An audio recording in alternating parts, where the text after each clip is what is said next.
Hello dear student of 10th class. We have understand our chapter number 5. Uh, actually this is a chapter number 3 because chapter number 3 and 4 related by CBSE in this session. So we can tell it's a chapter number 3. So we have understand our chapter number 3, footprints without feet. So now it's time to understand question answer of this chapter. So let's start to understand question number 1, and now you can see clearly on the screen. The first question is, how did the invisible man first become visible? किस तरह से एक invisible man visible बना सबसे पहले? तो answer is the invisible man Griffin first become visible after he slipped into a big London store for keeping warm and overslept there while wearing some cloth taken from the store. तो सबसे पहले जो question है, how did the invisible man first become visible. सबसे पहले जो invisible तो पहले से ही था, विजिबल कैसे हुआ ये बताना है.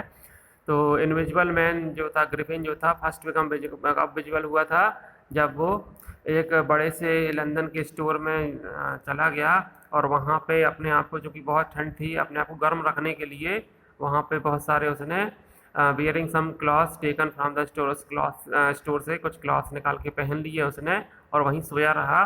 The clothes made him visible to the shop assistant when the shop open in the morning. और सबसे पहले उसको देखा जो उस शॉप में काम करने वाले जो असिस्टेंट थे, सहायक थे, सर्वेंट थे बोल सकते हैं, उन लोगों ने जब सुबह शॉप ओपन हुई तब उसको देखा तो उनको लगा कि कोई जो है थीफ है, चोर है. टू एस्केप फ्रॉम देम, उनसे बचने के लिए, he had to shed all his clothes to become invisible again. आपको अपने सारे कपड़े जो है वो उतार फेंकने पड़े ताकि वो फिर से इनविजिबल हो जाए. सेकंड क्वेश्चन है, why was he wandering the street. सड़कों पे क्यों भटक रहा था वो Griffin. Though he was a brilliant scientist. हालांकि वह एक बहुत ही असाधारण वैज्ञानिक था. He was a lawless person, लेकिन वो कानून तोड़ने वाला व्यक्ति था. His landlord disliked him and wanted to evict Griffin. उसकी जो मालकिन है वो उसको पसंद नहीं करती थी और उसको अपने मकान से निकालना चाहती थी. In revenge he set fire to the house. और बदले में, गुस्से में आकर उसने उसके घर को आग लगा दिया, मालकिन को जिंदा जला दिया था अपनी. To escape he remove his cloth becoming invisible. और सबसे बचने के लिए उसने अपने कपड़े उतार के इनविजिबल हो गया था. दस ही बिकेम होमलेस, इसलिए वो अब बेघर था. And was wandering the streets of London, और लंदन की सड़कों पर भटक रहा था. Next question, why was Mrs Hall find the scientist eccentric. सन की स्वभाव को क्यों पाया मिसेस हॉल ने उसको. Mrs Hall found the scientist eccentric because of his strange appearance. अजीब तरह का कपड़े उसने पहने थे, क्योंकि उसने सारे कपड़े जो है वो नकली टाइप के पहने थे ना, कि दिख जाए, जैसे कि हेट लगाया ताकि सिर दिख सके, बैंडेज लगा लिया चेहरे में ताकि चेहरा दिख सके, फेक नोज लगाया था उसने, नकली नाक लगाया था, एक स्पेक्टेकल्स पहना था, चश्मा.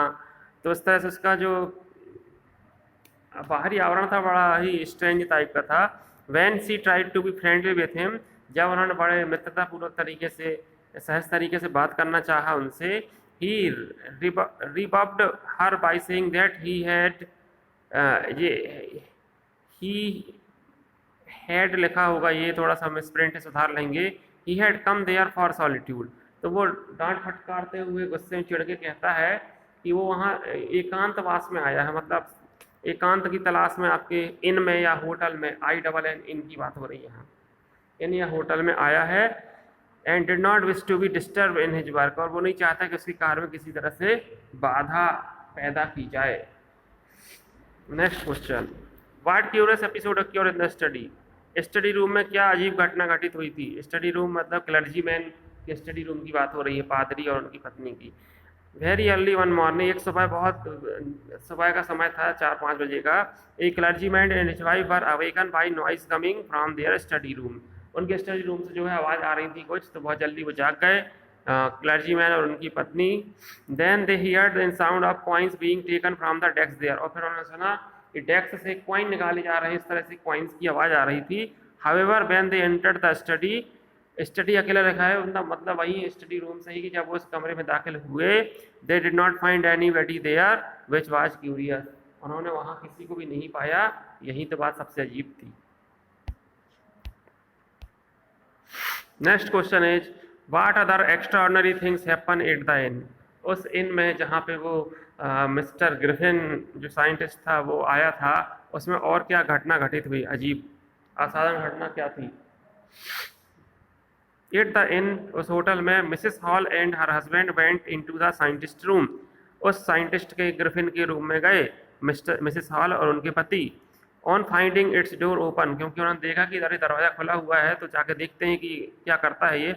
इस समय ये चोरी करने गया था क्लर्जीमैन के घर। However he was not seen in the room, हालांकि वो रूम में नजर नहीं आया। But Mrs hall heard A sniff and the hat on the bed post left up and dashed into her face, और थोड़ी देर बाद उन्होंने किसी के छींकने की आवाज़ सुनी, क्योंकि वो चोरी करके वापस आ गया था Griffin.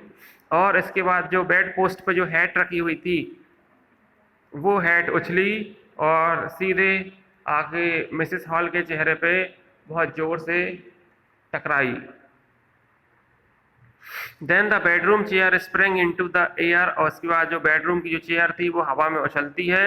And pushed them both out of the room, और धक्का देकर मिसेस हॉल और उनके हस्बैंड को रूम से बाहर निकाल देती है।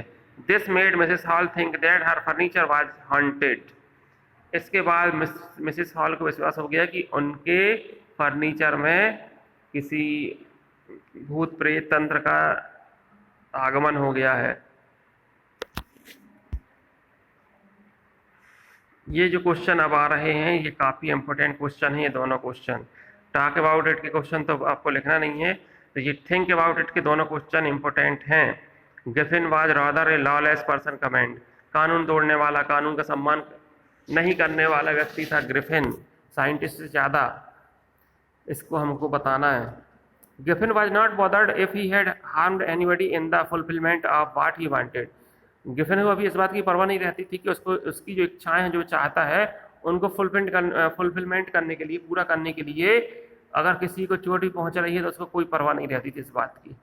ही set his landlord house on fire because the landlord tried to make him leave, उसने अपनी मालकिन के घर में, मकान मालकिन के घर में आग लगा दी क्योंकि वो उसको घर से निकालना चाहती थी कि वो चला जाए, क्योंकि ना किराया देता था और अजीब से उसके एक्सपेरिमेंट रहते थे इसलिए। Then his robberies at shop and later in the village indicate that he has a lawless person, इसका जब वो आइपिंग विलेज पहुंचता है वहां जाके चोरी करता है क्लर्जी मैन के हाउस में, और जिस तरह से वो मिसेस हॉल उनके हस्बैंड के साथ बिहेव करता था जो अभी हमने पिछले क्वेश्चन में पढ़ा, उससे भी समझ में आता है कि वो एक लॉलेस पर्सन था, कानून ना मानने वाला व्यक्ति था। When he encountered the landlady of the inn he throw a chair at her and her husband, ये अभी जिसके बारे में बात हो रही थी कि जब उसका सामने मिसेस हॉल और उनके हस्बैंड से हुआ, उस रूम में जब पहुंच गया उसके रूम में तो उसने उनको चेयर फेंक के मारा।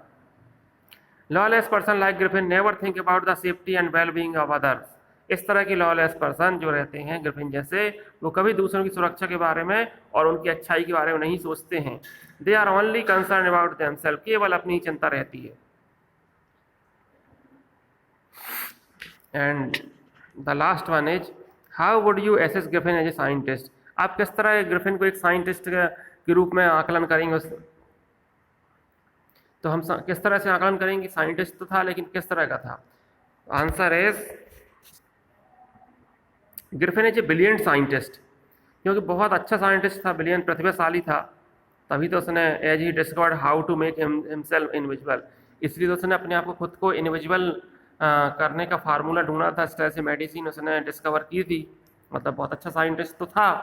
But he seems to enjoy the feeling of power which he gets out of his invisibility, परंतु ऐसा लगता है कि जो शक्ति उसको मिली थी इनविजिबल होने के बाद, अदृश्य होने के बाद, उन शक्तियों का इस्तेमाल करना चाह रहा था, उनको एंजॉय करना चाह रहा था वो।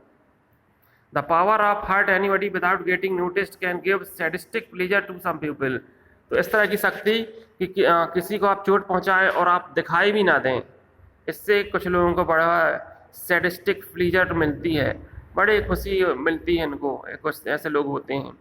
ए true scientist to make discoveries for the larger benefit of society, एक जो अच्छा साइंटिस्ट होता है, सच्चा साइंटिस्ट होता है, वो इस तरह से डिस्कवरी अपनी करता है कि पूरे समाज को उसका फ़ायदा मिल सके, उसकी खोज का फ़ायदा हो सके पूरे समाज को, not just for his on benefit, केवल खुद के फ़ायदे के लिए कोई डिस्कवरी नहीं की जाती। लेकिन जो ग्रिफिन था, इसकी डिस्कवरी सिर्फ स्वयं के लिए थी, मज़े लेने के लिए थी, लोगों को लूटने के लिए थी। इस तरह का साइंटिस्ट था ये Griffin. Okay, so we have completed all our question of the chapter footprint without fit।